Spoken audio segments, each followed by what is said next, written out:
Madame, Messieurs, bonsoir et bienvenue à votre émission C'est sans tabou. Depuis le début de cette semaine, la question de l'organisation très prochaine du dialogue national se pose. Pour de nombreuses populations, le problème ne se situerait peut-être pas autour de l'organisation de ce dialogue, mais plutôt autour de l'application des engagements qui seront pris durant cette grande messe. Le thème de ce soir est donc dialogue. Quelles conditions pour le respect des engagements? Nos invités ce soir, je vais vous les présenter très rapidement. Monsieur Pascal Nkoulou, président du Bloc démocratique populaire, bonsoir. Bonsoir, madame. Et merci d'avoir accepté notre invitation. Juste à côté de vous, nous avons monsieur Jean-Nestor Guéma Mebané, vice-président du Rassemblement pour le Gabon, le RPG. Bonsoir. Bonsoir, madame. Et merci à vous d'avoir accepté notre invitation. En face de vous, nous avons le docteur Godefroy Zengue, enseignant-chercheur à l'IH. Bonsoir à vous. Bonsoir, madame. Et merci de nous avoir renouvelé de votre présence sur ce plateau.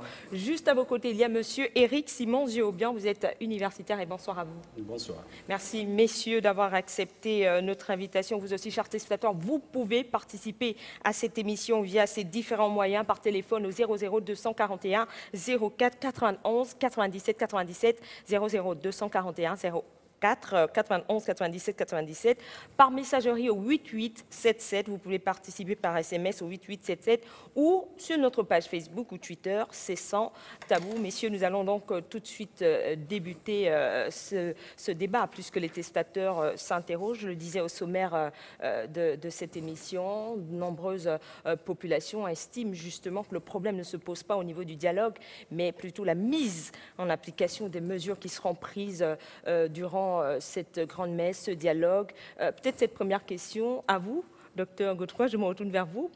À votre avis, qu'est-ce qui a peut-être bloqué l'application des dernières mesures dans les précédents dialogues, on va dire, qui ont pu avoir lieu au Gabon? Qu'est-ce qui a bloqué? Qu'est-ce qui a gêné? Par principe, un dialogue qui engage beaucoup de monde débouche sur des promesses. Les accords de Paris, quand on les a ratifiés, on a tâtonné entre recommandations, par recommandation, etc. À titre de rappel, une recommandation, ce n'est pas une obligation. Ça a une valeur incitative et informative. Donc, si on en tire les leçons, je crois que pour le dialogue national à venir, nous devrons nous entendre sur la façon de décliner territorialement les engagements, tout ce qui sera retenu. Je sais, à base des expériences qui se passent ailleurs, que c'est généralement beaucoup de promesses. Donc, l'enjeu principal à ce niveau précis de votre question, il faut que les protagonistes soient capables de concevoir un mécanisme de contrôle de A à Z, de l'autorité, donc de là où vient la décision, jusqu'au Gabonais qui reçoit la promesse, la traduction concrète. Est-ce une école? Est-ce un hôpital? Etc. Quand on sait, monsieur Pascal Nkoulou, que le président de la République actuelle a été élu sur la base d'un projet de société, finalement, aller à ce dialogue sans faire des recommandations, est-ce que ce serait là venir peut-être gêner la mise en application de son projet de société pour lequel il a été élu? Bon, il faut dire qu'il y a deux choses sur lesquelles il faut effectivement s'apaisantir. Il y a d'un côté le projet de société du président de la République qui a été plébiscité par les Gabonais, et au cours de cette élection, on notera qu'il a eu un peu plus de 50% des suffrages exprimés, ce qui veut dire qu'il a la majorité confortable pour pouvoir prendre un certain nombre de décisions en ce qui concerne la gouvernance de notre pays. Pour ce qui est du dialogue, parce que c'est cela le nœud gordien du débat politique depuis quelque temps dans notre pays. La question que vous posez par rapport à votre émission, c'est, je vais la résumer comme ça, que faut-il pour que les actes pris soient respectés? Je crois qu'il ne faut pas s'éloigner des éléments qui nous ont conduits à ce dialogue. Ce constat a été fait par le chef de l'État. Il estime qu'aujourd'hui, il y a un certain nombre de situations à la fois politiques, mais essentiellement d'abord politiques, qui ont fait en sorte que les rapports entre les Gabonais soient devenus des rapports heurtés. Et ensuite, il y a un rapport entre les citoyens et les institutions de la République qui est également devenu un autre rapport heurté.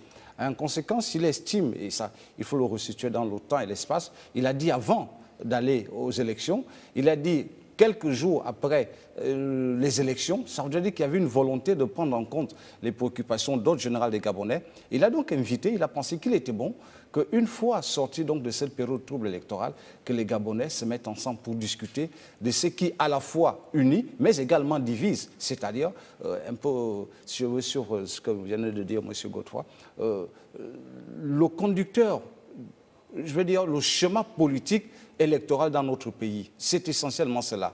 Donc, quand vous parlez du programme de société du président public, je ne pense pas que ceux qui, entre parenthèses, envisagent participer à cette concertation ou à ce dialogue, quel que soit le nom qu'on lui donne, pourraient avoir comme pour ambition de venir recomposer ou repenser un projet de société pour la gouvernance du Gabon.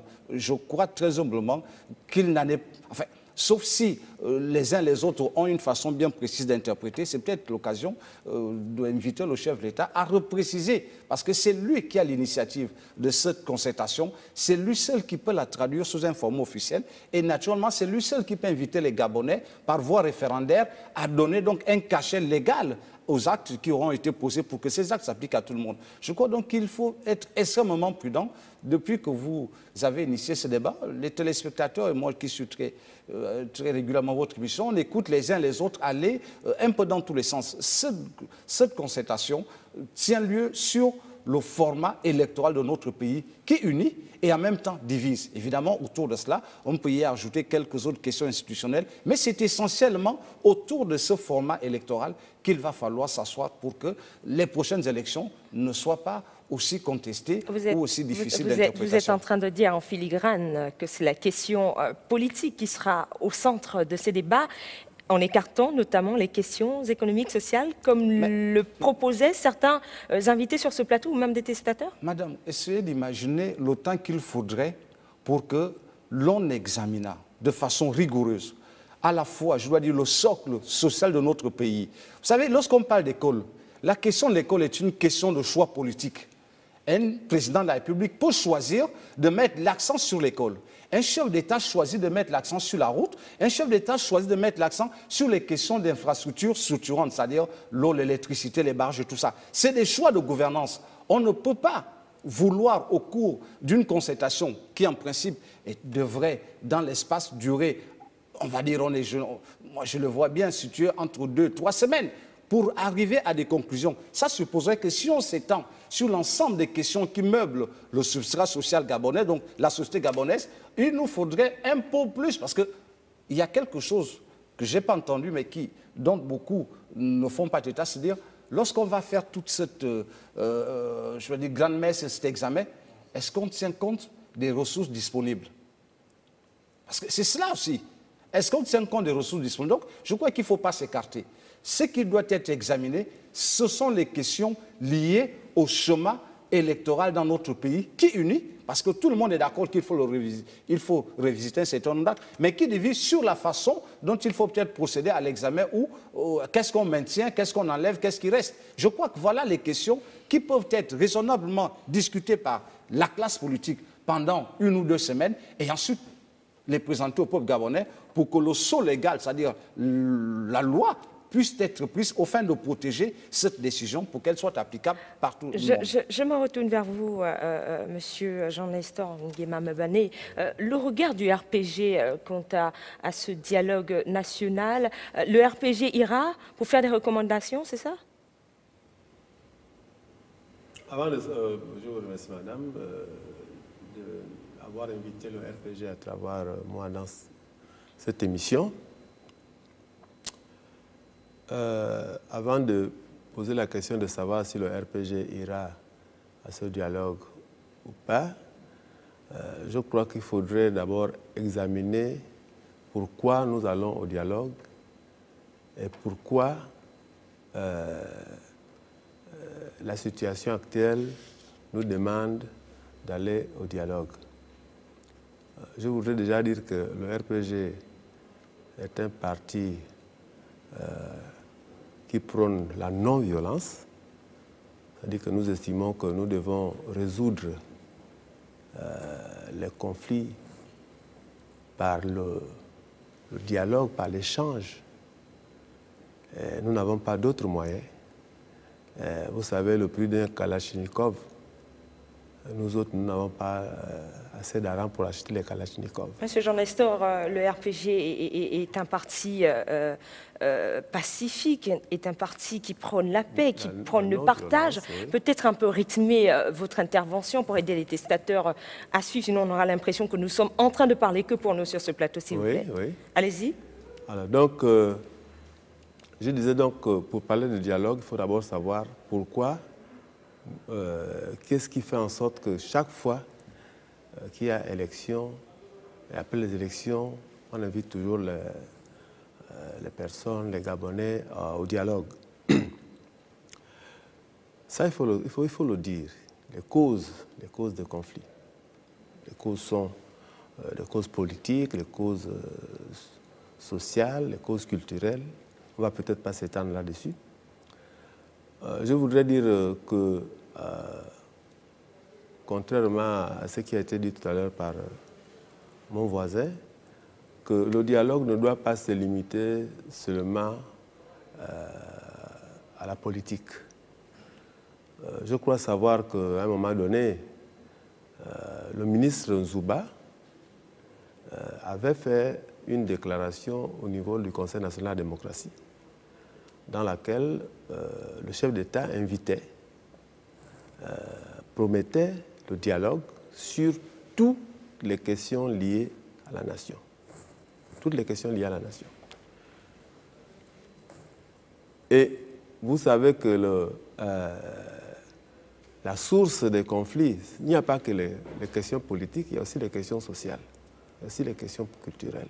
Donc il faut examiner toutes ces questions-là qui doivent être inscrites dans le cadre d'un dialogue national. Monsieur Eric Simon, Diobian, faut-il examiner finalement toutes ces questions? On ne le dira jamais assez. Depuis le début, depuis lundi, on en parle, ce dialogue. Oui. Politique uniquement ou tous les aspects de la vie gabonaise? Merci beaucoup, madame. Je pense que je vais être clair là-dessus. Je suis du même avis que M. Nkoulou. Je pense que le président de la République a été élu sur la base d'un projet de société. À plus de 50%, il a été plébiscité. Et donc, il est normal qu'il mette lui-même en exergue ce projet de société. Mais je ne vais plus m'étendre parce que nous avons un sujet extrêmement important, dialogue, quelles conditions pour le respect des engagements. Je crois qu'il faut que nous nous centrions sur ce sujet-là. Et je pense que le dialogue s'impose, d'une manière ou d'une autre. Il va y avoir le dialogue.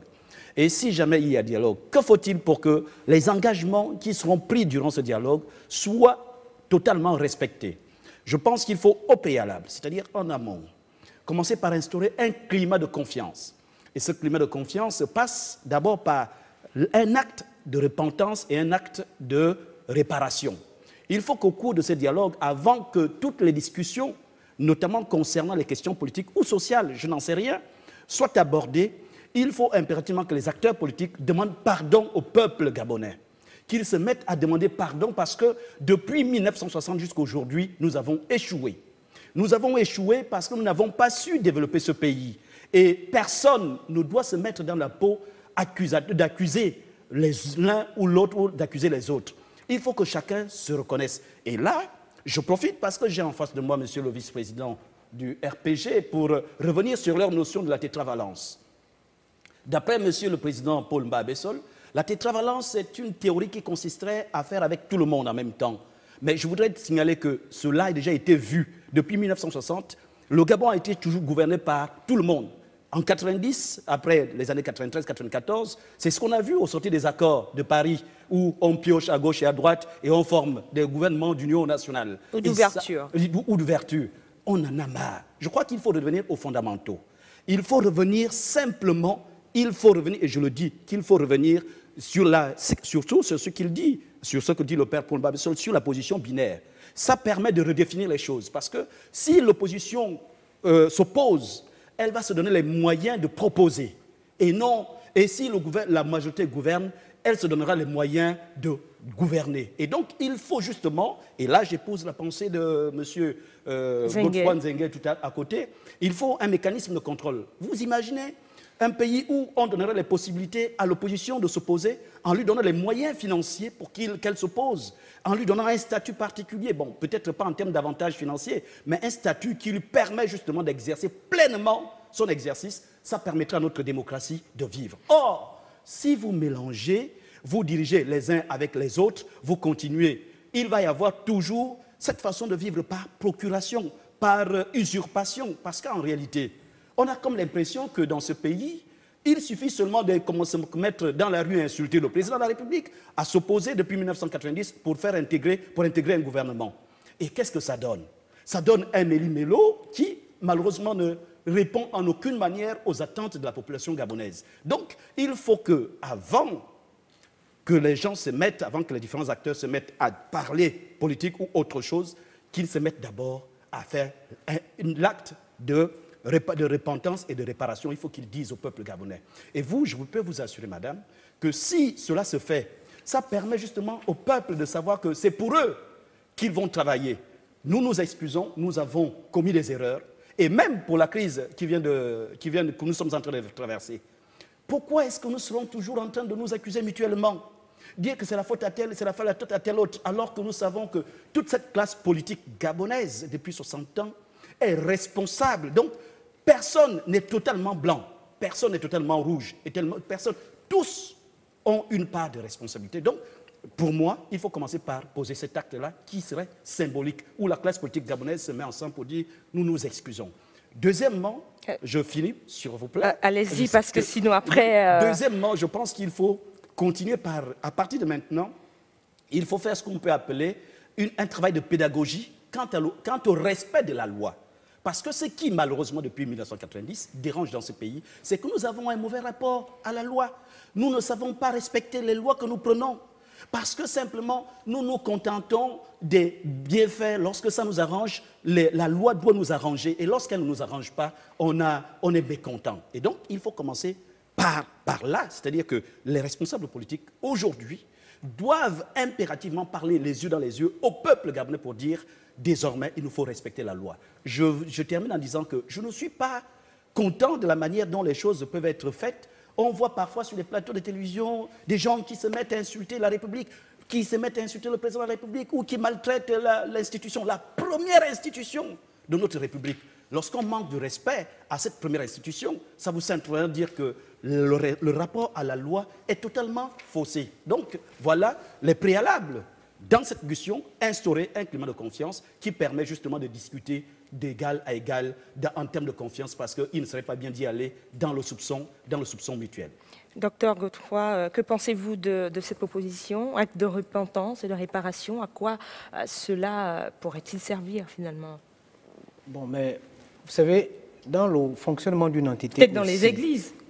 Mais est-ce que dans le cadre politique, quel peut être l'impact, un acte de repentance? On peut croire quand on fait de la politique. La foi, elle est toujours importante à tous les niveaux. Cependant, l'idée est bonne. Mais on peut faire l'acte de repentance juste parce qu'on voudrait bien communiquer. Et sans sincérité. Effectivement.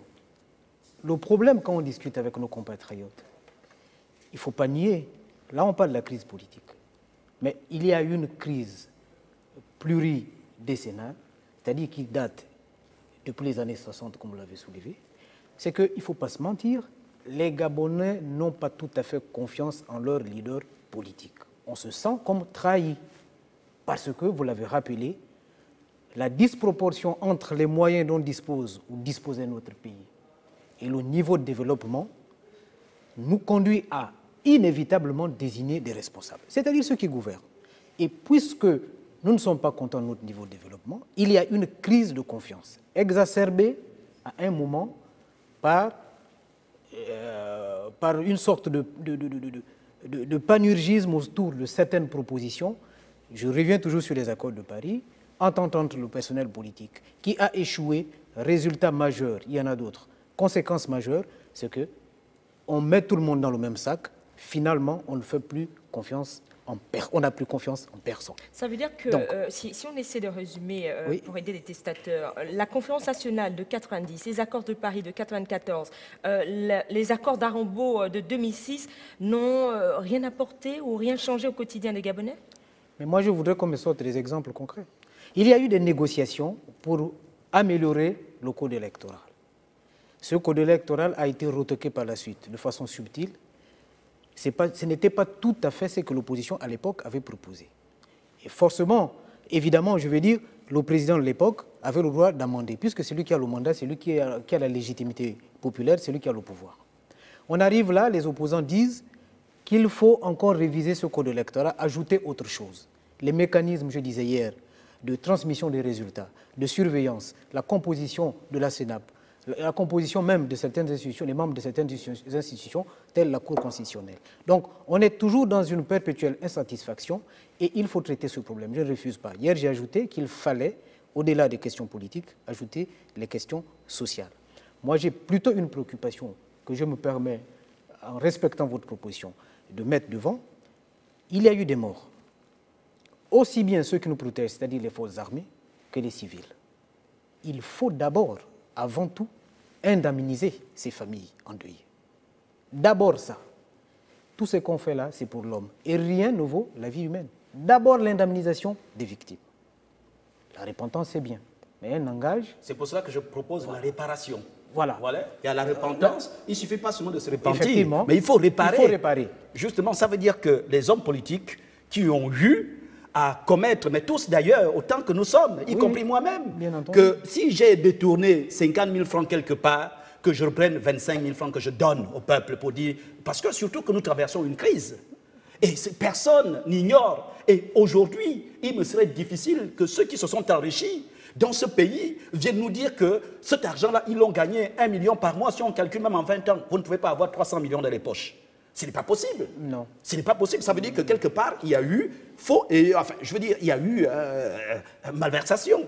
Et donc, je dis personnellement que, et ça, c'est au-delà de ce que vous pouvez dire qu'on peut vouloir simplement communiquer. Je ne pense pas. Lorsque la classe politique s'entend, et là, je rappelle à la transcendance même des esprits, il faut que les hommes politiques se mettent ensemble pour dire « nous avons fait beaucoup de mal à ce peuple, nous allons leur demander pardon » avant de commencer à discuter.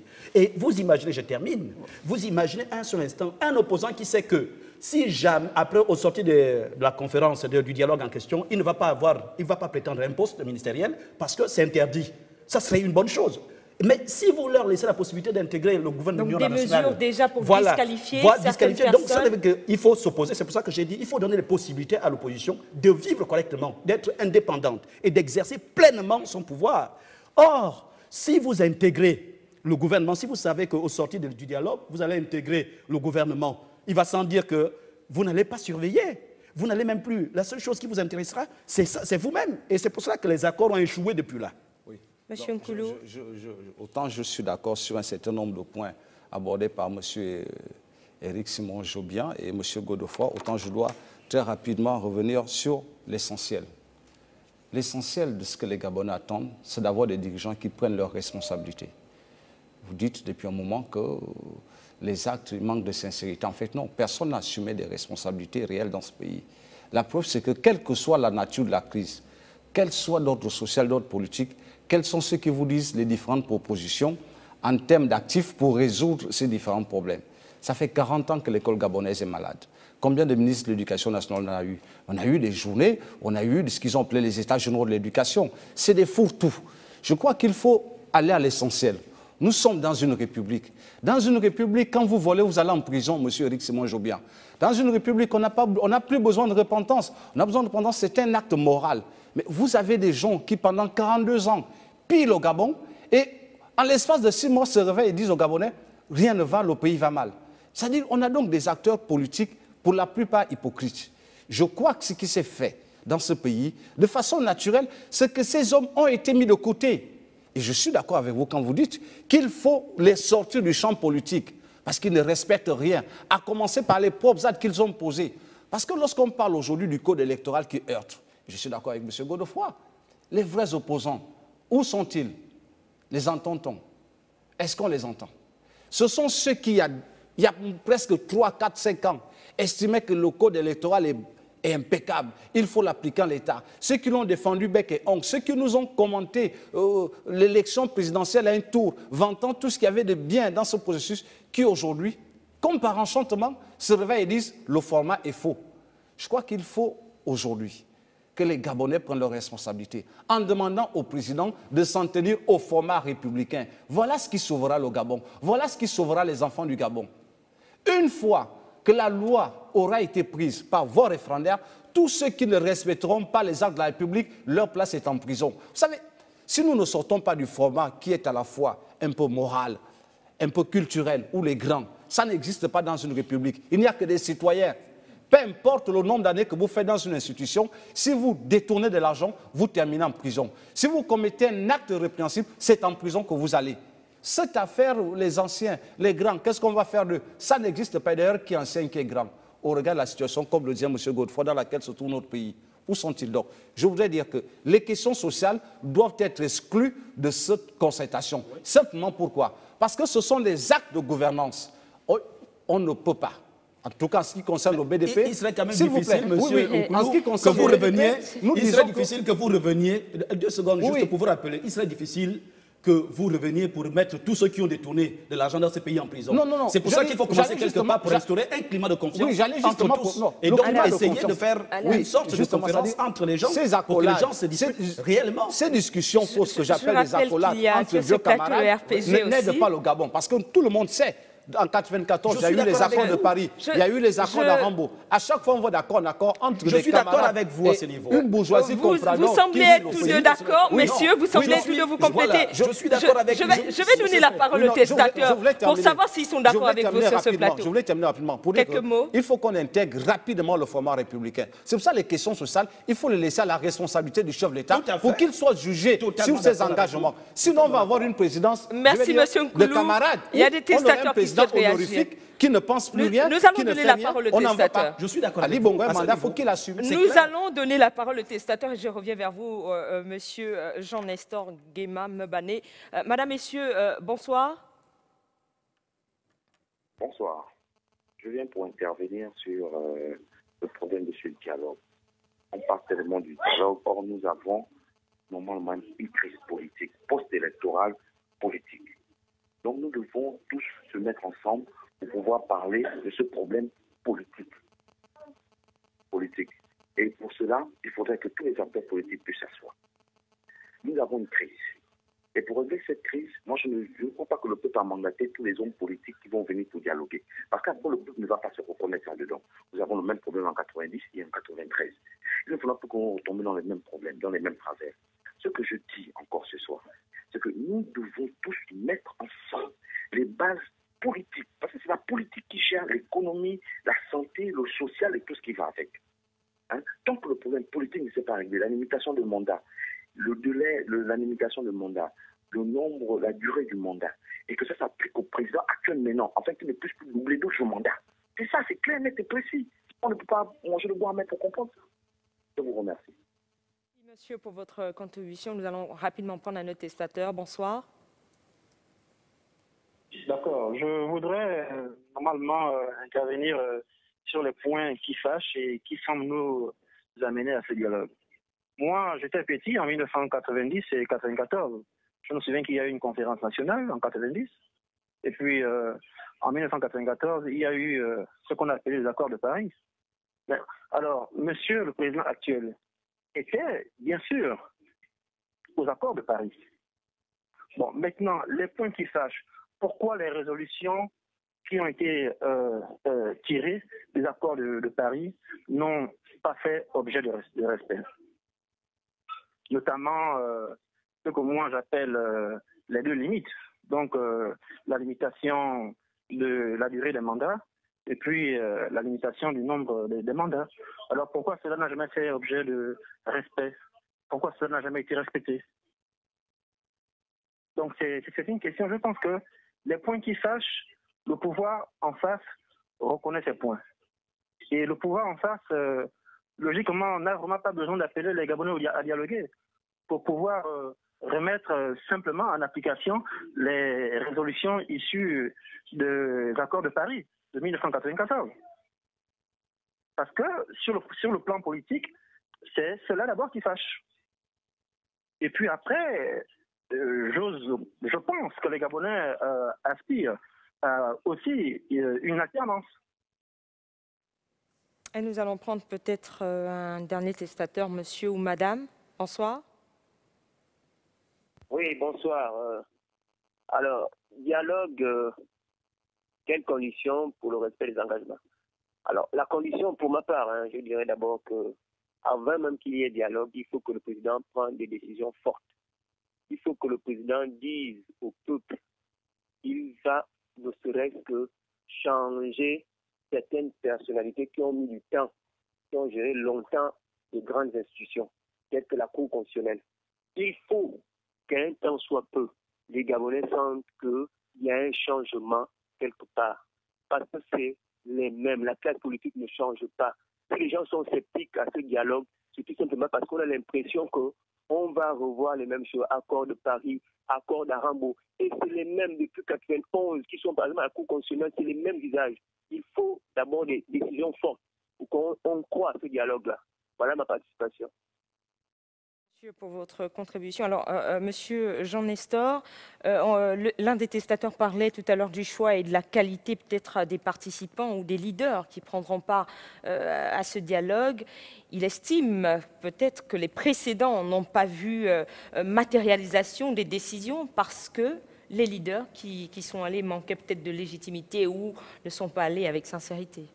Non, pas du tout. On ne peut pas considérer que les leaders qui ont négocié les accords de Paris en 1994 ou qui ont négocié pendant la conférence nationale, d'ailleurs, ce sont les mêmes. Ceux qui étaient à la conférence nationale sont encore là. Ceux qui ont négocié les accords de Paris, regardez la liste de ceux qui ont participé à ces accords, sont toujours là. Le problème, la question qui est posée ici, quelles conditions pour le respect des engagements? Lorsque s'est agi des accords de Paris, on a fait le référendum. C'est-à-dire qu'on a fait accepter les accords de Paris par tout le peuple gabonais. C'est un acte fort. Alors, si les gens n'ont pas pu respecter cet acte fort-là, je ne sais pas quelles conditions on peut encore poser aujourd'hui. Moi, je crois que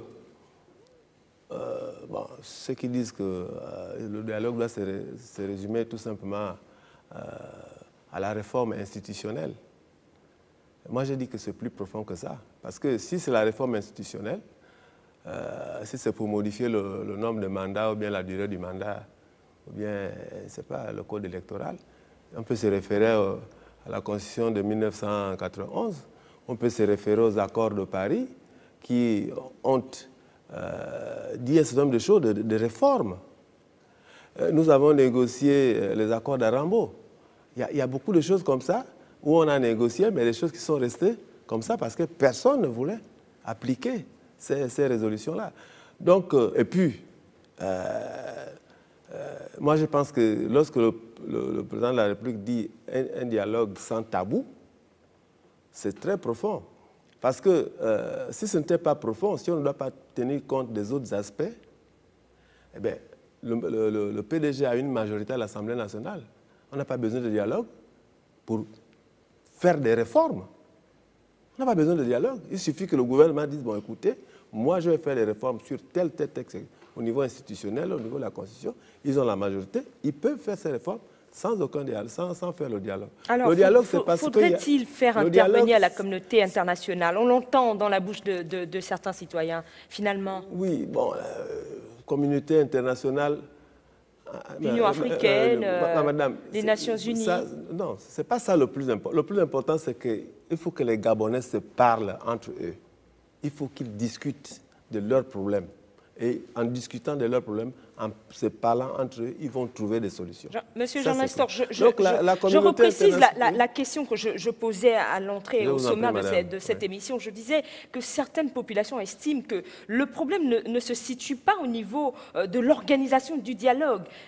Tous les différents camps sont bien d'accord qu'il faut se parler. Le Gabon a besoin de ce dialogue. On le voit puisque l'opposant Jean Ping parle d'un dialogue, le président Ali Bongo Ondimba, et on l'a vu récemment, le président Casimir Oyemba qui a même proposé une synthèse de tous ces différents dialogues. Ça veut dire que la question ne se situe pas au niveau de l'organisation pour ces populations, c'est finalement la matérialisation, l'application de ces décisions.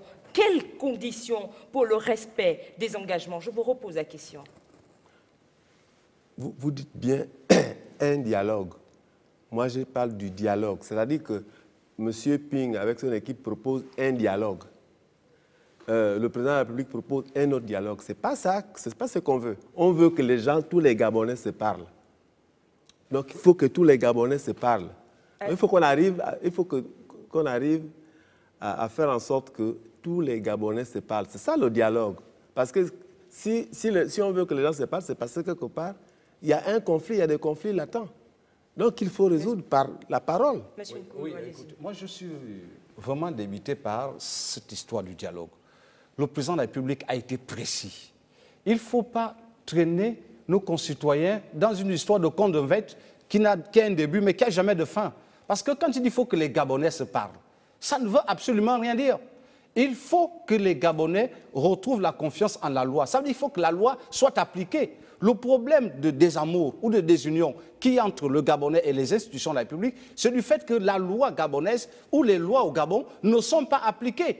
Je ne vois pas pourquoi il faut ce type d'accolade citoyenne pour dire on sait parler. Le problème n'est pas qu'il faut qu'on se parle, le problème c'est que qu'est-ce qu'il faut pour que la loi soit dorénavant respectée? Moi je pense que ce qu'il faut au cours de cette concertation, et le président public le fait, non pas parce que comme certains le croient, parce que quand j'écoute les uns les autres, on a l'impression que c'est un peu la deuxième session de rattrapage pour les élections présidentielles où on veut occulter, qui amène un chef d'État qui a, lui, le pouvoir d'orienter les actes de gouvernance en fonction de bons programmes de société et qui peut circonstanciellement, sur des questions importantes, consulter ses concitoyens et lorsqu'il estime que ses positions en termes de propositions sont suffisamment assez fortes pour les transformer en loi, pour leur donner un sceau beaucoup plus souverain, on saisit la population par voie référendaire. Moi, je crois que c'est cela qu'il faut. Maintenant, celui qui, une fois le peuple qui est souverain aura donné son sceau, sa légitimité aux décisions prises, mais celui qui ne les respecte pas, le problème ne se pose plus. Ce monsieur sera traité conformément à ce que la loi dit. Maintenant, est-ce qu'il y a des Gabonais prêts à respecter la loi? Je dis oui, il faut simplement écouter ce que nos concitoyens disent aujourd'hui. Il faut en finir avec l'impunité. Monsieur Nkoulou, voilà. Vous êtes prêt à respecter la loi? Je vous pose cette question. Je me soumets depuis que j'ai appris à respirer à la loi. Je crois que j'obéis de façon aveugle aux prescriptions de la République. Et je voudrais terminer en disant que c'est l'exemple de courage que le président de la République doit donner. Il y en a qui doivent être en prison, il faut qu'ils y soient. Il y en a qui doivent être encouragés parce que c'est de bons citoyens, il faut qu'ils voient leur effort être récompensés. Les histoires, je veux dire les accolades entre les bourgeois compradors qui ont ruiné le pays, où on va se parler, non, ça n'intéresse personne et on n'en a pas besoin. Allez-y. Oui, mais il faut aussi quand même toujours définir des préalables, c'est-à-dire qu'il faut qu'on comprenne bien, et M. Nkoulou a raison de dire qu'il ne faut pas qu'on entraîne le peuple dans une sorte d'illusion, parce qu'en réalité, c'est le chef de l'État qui convoque ce dialogue. Et j'ai entendu ici, sur ce plateau, pas aujourd'hui, mais je vous suis souvent, certains qui disent qu'il faut que ça soit supervisé par la communauté internationale. Justement. Je prends l'exemple de monsieur de Démocratie Nouvelle. Démocratie Nouvelle, le président de Démocratie Nouvelle en 2012, en août 2012, avait déclaré qu'il fallait, avait demandé, avait exhorté le chef de l'État, avait sollicité, avait invité le chef de l'État à créer lui-même un cadre pour que la discussion, la concertation se fasse. Et le chef de l'État, depuis bien avant les élections, et bien après tout de suite les élections, a parlé justement de créer ce cadre pour dialoguer entre Gabonais parce qu'il avait déjà fait un diagnostic. Tout le monde ici se souviendra de ce qu'il a dit devant les parlementaires, je crois que c'était en 2013, quand il disait « nous venons tous de quelque part ». Parce qu'il avait constaté effectivement une certaine friction, enfin je veux dire une certaine cassure entre la classe politique et le peuple, et même une certaine haine qui montait. Et je peux vous dire ici que la différence entre 2012 et 2016, entre 2009 et 2016, c'est qu'en 2009, on a eu une campagne d'une certaine hauteur où on plaisantait sur les insuffisances des uns et des autres, où les uns et les autres s'appelaient frères. Je me souviens, le défunt Mbobam parlait de M. Ali comme frère, et c'était vice-versa. Mais en 2016, nous avons eu une campagne heurtée où la haine a grandi dans les cœurs des Gabonais. Ce qui fait qu'effectivement, aujourd'hui, et si entre 2009 et 2016, le président Ali Bongo Ondimba n'a pas vu la nécessité de dialoguer pendant cette période-là, c'était parce que cette haine-là n'avait pas encore pris de telles proportions. Mais aujourd'hui, il y a une haine qui naît d'une certaine situation, qui naît des paroles des uns et des autres. Et donc aujourd'hui, je crois qu'il est important que nous comprenions d'abord ce préalable. Si on accepte que ce soit le président de la République qui a convoqué ce dialogue, et c'est à lui d'en définir le cadre, on comprend. Et finalement, je termine rapidement en disant ceci. Oui. C'est que je pense que lorsqu'on dit que le problème se trouve dans l'application de la loi, des engagements, mais c'est vrai. Et j'ai une théorie que j'ai développée tout à l'heure. Je dis que si les engagements ne sont pas respectés, c'est parce que les uns et les autres pensent d'abord à prendre un poste après, au sortir des discussions. Et je vous assure que lorsque on aura compris, on aura mis un point à cette pratique où on sait que celui qui gouverne doit gouverner avec sa majorité et que ceux qui s'opposent doivent constituer une force de proposition sans pourtant avoir la prétention de rentrer dans ce gouvernement et tout faire pour conquérir le pouvoir et gouverner après. Vous allez voir que beaucoup de choses vont se faire. Et à ce moment-là, la commission de suivi ou de contrôle que propose M. Dengue va avoir tout son sens. Parce que et l'opposition et la majorité vont avoir des yeux braqués sur cette commission qui sera constituée de manière paritaire pour justement contrôler les engagements pris au cours de ce dialogue. Docteur Godefroy, la solution viendra-t-elle de la communauté internationale, comme on l'entend certains citoyens le dire? Je ne pense pas. D'abord parce que ce soit le président actuel, que ce soit M. Ping, que ce soit d'autres principaux acteurs, ils ont tous des amis à l'extérieur. Comment procède-t-on pour choisir tel représentant de la communauté internationale pour venir au Gabon? Nul ne le sait. Deuxième chose, il faut que tout le monde se parle. Que les Gabonais apprennent, malgré la profondeur de la crise, à se parler dans le cadre du fonctionnement démocratique des institutions. La loi prévoit quoi? Que celui qui a perdu fasse l'opposition, celui qui a gagné gouverne, en tenant compte de notre culture aussi, la culture bantou. C'est la deuxième chose. Troisième chose, s'il y a dialogue et que de conclusions intéressantes sont arrêtées au-delà des aspects politiques, hier j'ai dit qu'il fallait y ajouter des questions sociales, et j'y tiens. Prenons l'exemple de la France. Il y a eu le Grenelle de l'environnement qui a rassemblé le monde politique, même les opposants à Sarkozy à l'époque, les associations, les leaders d'opinion en un mot.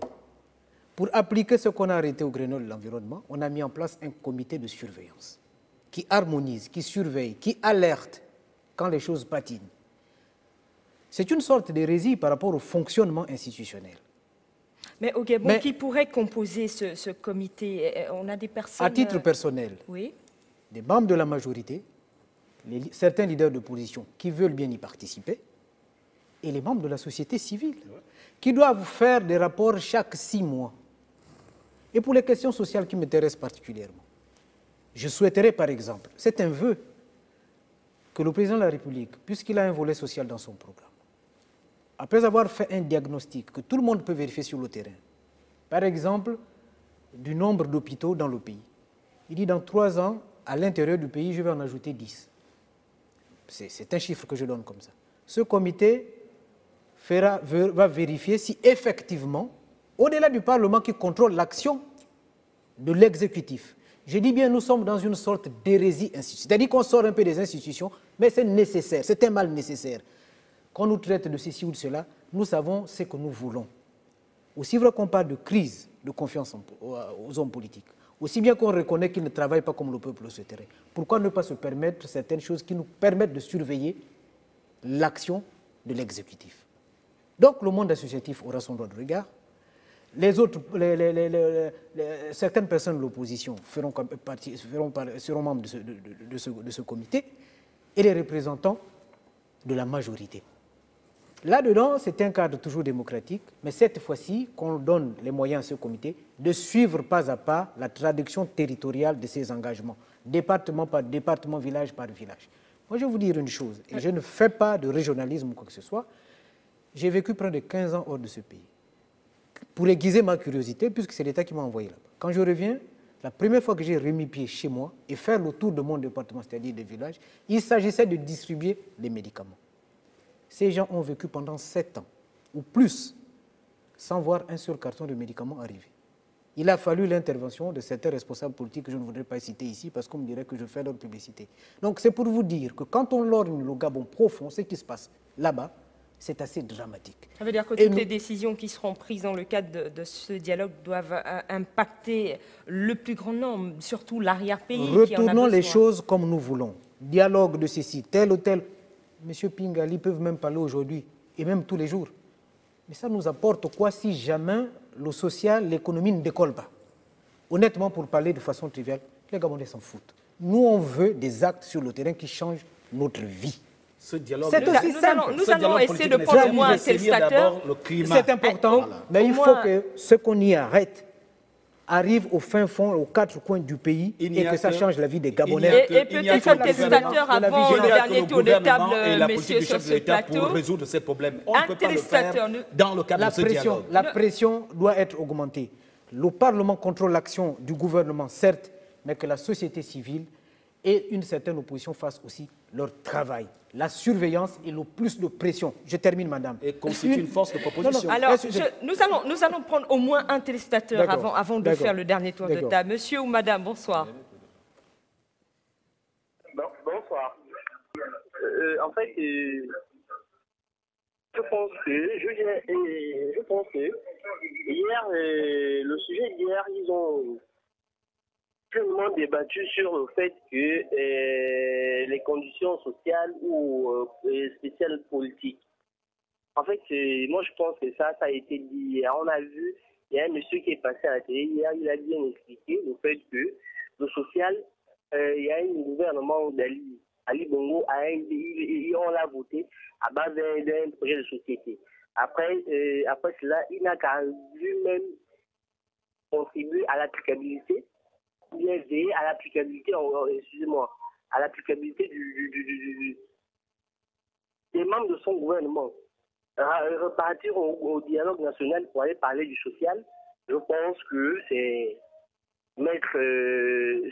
dire que son gouvernement est incompétent. Merci, monsieur, pour votre contribution. Très rapidement, nous sommes malheureusement pris peut-être un dernier tour de table. Oui, allons-y. C'est vraiment dommage que lorsque nous parlons de l'essentiel, nous sommes dans une république. Je suis d'accord que dans la rue, on applique un ensemble de valeurs culturelles, morales, mais dans la République, c'est le format républicain, c'est la loi. Cette loi, elle peut ne pas être acceptée ou comprise par tout le monde, mais c'est la loi. Donc, si on veut que les choses marchent, il faut que tous les citoyens, dans une république, il n'y a pas de grand, il n'y a pas de petit, il n'y a que des citoyens. C'est-à-dire, vous êtes égaux en droit. Et c'est ça qui manque dans ce pays. Pour y arriver, c'est ce que les Gabonais demandent. Ils disent au chef de l'État de prendre ses responsabilités, de veiller à ce que la loi soit appliquée. Il se trouve malheureusement que pour le choix des dirigeants politiques, la loi qui organise ce processus est pour beaucoup contestée. Que faut-il faire? C'est à ce niveau que l'opposition dit, OK, on va s'y mettre sans tabou. C'est-à-dire chacun, un peu comme M. Eric Simon, je le disais, doit reconnaître qu'effectivement, nous portons un peu de la responsabilité de ce format. Pour le changer, ce n'est pas la peine d'accuser X ou Y parce que ça fait un peu plus de 20 ans qu'on utilise le code électoral actuel. Il a ses insuffisances, il faut pouvoir aujourd'hui les évacuer. Moi, je pense qu'on ne va pas atteindre des objectifs importants sur le plan social en allant à une sorte de messe. Non, il faut laisser au chef de l'État exécuter son programme. Dans 7 ans, après, on va pouvoir exécuter. Ce n'est pas la peine de se dire, on va aller donner le descriptif de la situation actuelle. Tout le monde sait ce qui ne va pas au Gabon. Il manque des salles de classe, tout le monde sait. Il manque des hôpitaux, tout le monde sait. Il manque des routes, tout le monde sait. Celui qui doit lier le constat à la possibilité de changement par rapport au budget, c'est le président de la République, Sali Bongo Ondimba. Il y a une question ponctuelle qui mérite d'être examinée, c'est la question liée aux élections politiques dans notre pays. Une fois ce volet-là traité, je pense que nous aurons la possibilité de pouvoir apprécier l'engagement des hommes politiques en fonction du niveau. Moi, je crois, pour terminer, qu'il faut éliminer ces faux Goliaths qui se dressent devant nous, qui obstruent volontairement la lisibilité de l'orientation politique que notre pays doit avoir. Et ils sont nombreux. Ils sont de plus en plus dans cette fausse opposition parce que, un peu comme l'a dit M. Nguema même tout à l'heure, les vrais leaders de l'opposition, ceux qui ont tout donné pour qu'on ait les quelques avancées qui ont été combattues, bizarrement, par ceux qui aujourd'hui se réclament de l'opposition, ces leaders de l'opposition, s'ils voyaient ce qui se passe, ne comprendraient absolument pas. Monsieur Jean-Nestor Nguema Mebane, nous sommes arrivés au terme, là, peut-être votre conclusion. Allez-y. Oui, bon, on a beaucoup parlé. C'est vrai que je n'ai pas suivi, je n'ai pas été lors des précédentes discussions ici sur ce plateau. Mais la question qui nous a été posée aujourd'hui, c'est dialogue, quelles conditions pour le respect des engagements? Donc ça suppose que les gens vont se parler, il y aura un certain nombre de résolutions qui seront prises. Et comment on va faire pour respecter ces engagements-là? si on se nourrit de l'expérience passée, ça va être difficile. Parce que c'est un problème de volonté politique. Qui doit respecter les engagements? C'est le gouvernement. Lorsque vous avez mis en place un cadre, puisqu'on dit que, puisqu'apparemment, moi, ce que j'ai entendu du président de la République, par la communication de monsieur le ministre Zouba, c'était qu'on devait discuter de tout, y compris tout ce qui concerne le social et l'économique. Bon, apparemment, ici, les choses ont changé. Donc, on va se limiter uniquement aux questions politiques. Ça peut faire l'objet oui, c'est ça, parce que, certainement de notre émission, vu que le temps joue en notre... Non, nous ne sommes pas les porte-parole. Non, écoutez, il faut que... Ici, en tant que... D'accord, il faut que quand je parle ici... président du bloc voilà. Moi, je vais rapidement, parce voilà. que le temps nous étant imparti. Oui, mais si on chronométrait le temps, je crois que tu en as pris beaucoup. Hein. Voilà, messieurs. Alors, donc, c'est la question des engagements. Donc là, c'est une question de volonté politique. Une fois que le cadre est mis en place, une fois que les gens ont discuté, qu'ils ont pris des résolutions, il faut bien que quelqu'un s'engage pour les appliquer. Donc c'est le gouvernement qui applique ces résolutions. Moi, je pense que rapidement, il faut que nous sortions de cette sorte d'hypocrisie politique. Parce qu'il n'est pas normal, et moi je suis de ceux qui pensent qu'il n'est pas normal, que pour avoir une place au soleil, il faille passer par des injures, qu'il faille passer par des critiques qui ne servent absolument à rien. Et je pense que désormais, il faut que nous définissions, c'est ça, l'état de droit, c'est de respecter la règle. La règle, c'est quoi? Il y a une opposition, il y a une majorité. Il faut désormais que ceux qui se sont impliqués, parce qu'il s'agit de ça, quand vous soutenez un projet de société, vous vous impliquez, vous vous engagez, vous vous imprégnez de ce projet de société, ça veut dire que vous êtes capable de le mettre en exergue ou de le mettre en œuvre. Or, si vous avez passé du temps à rejeter ce projet de société et que vous intégriez par la suite un gouvernement qui doit mettre en application ou en exergue ce projet de société, il y a incohérence. Donc, c'est ça qui permettra, lorsqu'on sait qu'on n'a pas besoin d'entrer dans un gouvernement, quand on s'est opposé, ça permettra à ce que chacun fasse son boulot. Allez-y, Juste docteur. une sorte de question. Imaginons-nous, puisqu'on se projette, on fait de la politique fiction, là, en ce moment, mais tant mieux, qu'on change le code électoral, les règles, et que ça permette l'alternance.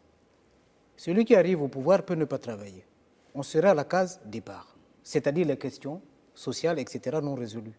Parce qu'au-delà de tout ce qu'on préconise... C'est à partir de l'absence d'exécution des projets qu'on sanctionne un gouvernement. Je le dis parce que... Le gouvernement travaille avec les lois. Mais c'est une évidence voilà, qui mérite d'être rappelée. Mais quand on a fini de faire un dialogue, on a pris des solutions. C'est pas ce que je niais. Alors, monsieur, je rappelle que le docteur Godefroy Zengue a la parole, s'il vous plaît. Ah oui, d'accord. Donc, il ne faut pas que sa conclusion soit de nature. Non, je disais, c'est une question que je pose. On s'intéresse aux aspects liés aux élections, aux aspects politiques, il y a alternance, et celui qui prend le pouvoir ne travaille pas. Ce sera du surplace qu'on aura fait. Parce que pour moi, la question fondamentale, on a des bonnes lois, mais on ne les applique pas. La question fondamentale, c'est que nos leaders politiques manquent de volonté politique, et de façon exagérée. C'est ce qui explique essentiellement le retard du Gabon. Sinon, comment comprendre? Encore une fois, je l'ai dit et je le répète, les moyens d'un côté et le retard de développement de l'autre. J'ai envie de mettre un mot au milieu, de l'incompétence. Il faut en sortir. Voilà, messieurs, c'est donc dans tous les côtés. Hein, dans tous les côtés. Merci, messieurs. Merci. Voilà, parce que cette bourgeoisie comprador, on sait où elle se trouve. Merci, ceux qui se réveillent messieurs. Et qui font une sorte de rapidement, et puis soudainement prennent conscience que le pays ne va pas. C'est sur vos mots il que faut nous mettons qu'on mette la possibilité de sa possibilité au chef de l'État d'exercer convenablement. Messieurs, le chef de l'État doit gouverner et la majorité doit gouverner. Nous en reparlerons. Merci à vous, chers téléspectateurs. C'est la fin de votre émission. C'est Sans Tabou sur le thème dialogue. Quelles conditions pour le respect des engagements? Il y avait sur ce plateau très rapidement Monsieur Pascal Nkoulou, président du Bloc démocratique populaire. À vos côtés, Monsieur Jean-Nestor Nguema Mebane, vice-président du Rassemblement pour le Gabon, le RPG. De l'autre côté, nous avions Monsieur Éric Simon Ziobian, universitaire. Et à côté de vous, le docteur Godefroy Zengue, enseignant, chercheur à Liège. Le docteur Éric Simon Ziobian. Merci, messieurs, d'être venus sur ce plateau. Merci à vous de nous avoir suivis. Excellente soirée à tous et à toutes. Excellent week-end. Bonsoir.